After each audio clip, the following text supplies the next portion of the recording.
Is it a coincidence I started watching these like lawyer shows around the same time? So this one is Sins of Cujo. Oh shit, I did not know if I moved it up you all could see the letters. That was so cool. Okay, sorry. Stay focused.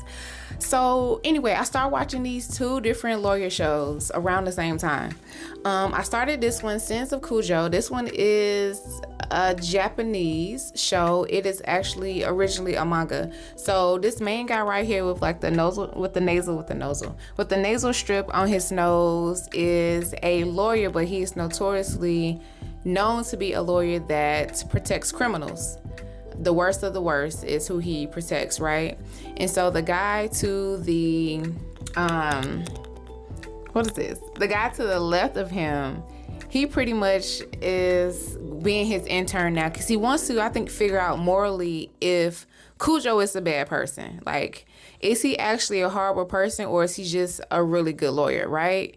So I only watched the first episode. This guy got a dirtbag who did like a hit and run and they're protecting him. So this is the first episode, and so I imagine it will continue to go like this through different cases. But that's the first one that I'm watching, right? Let me show you the second.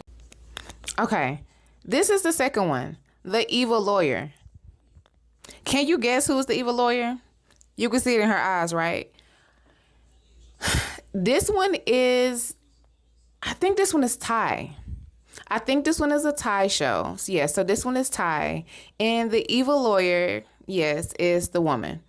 Now, this first episode, they open up with her protecting somebody who, I don't know if he sold body parts. It was something like really egregious, but it had to do with the mother and her child, right?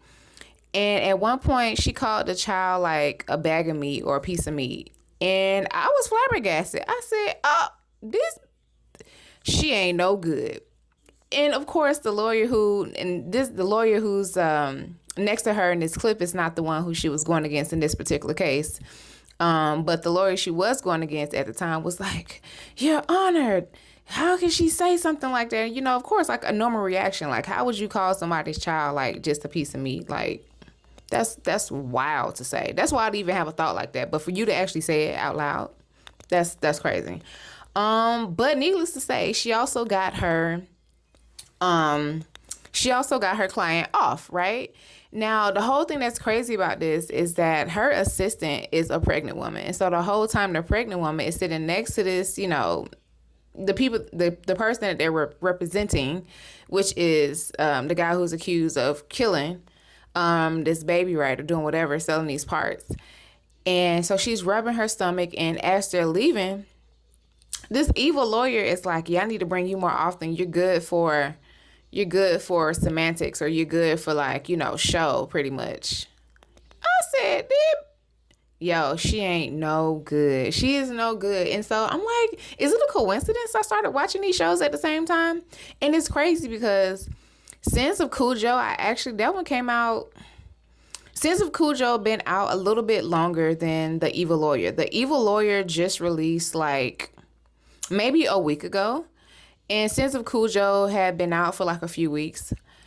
And I actually added Sins of Cujo to my list just because I like the name. Like, Sins of Cujo. It just sounded cool. And then before I played it, I read it and I was like, okay, something about a lawyer. I'm like, all right. And then what really got me, one, it sounded cool. The title sounded cool.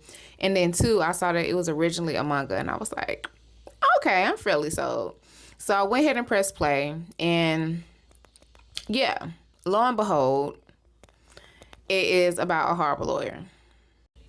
So yeah, it's about this evil lawyer, right? Or about, well, I guess pretty much like both of these shows are testing what it means to be morally corrupt, right? It's like, okay, you're morally corrupt, but you're good at your job. Like, they're doing their job. Their job is to win for their clients, right? But then winning for their clients, knowing that their clients are dirtbags, that they're horrible people, what they did was wrong, X, Y, and Z, that they're guilty, right? Knowing that their clients are guilty. But they're still going in there defending them, which is their job. But then it's like, okay, at what point morally are you like, I can't do this anymore. At what point do you become morally bankrupt because you're protecting these people who do harm to other people? So I always find it interesting, shows that kind of play with or discuss or touch on those things as far as like morality, being good at one thing, but what is it costing you on the back end?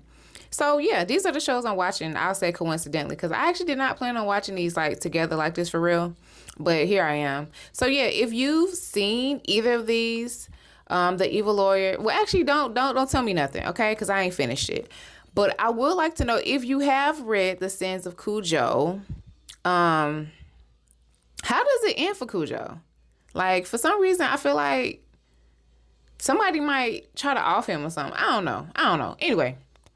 But that's what I'm watching right now at the moment. A few of the things that I'm watching right now.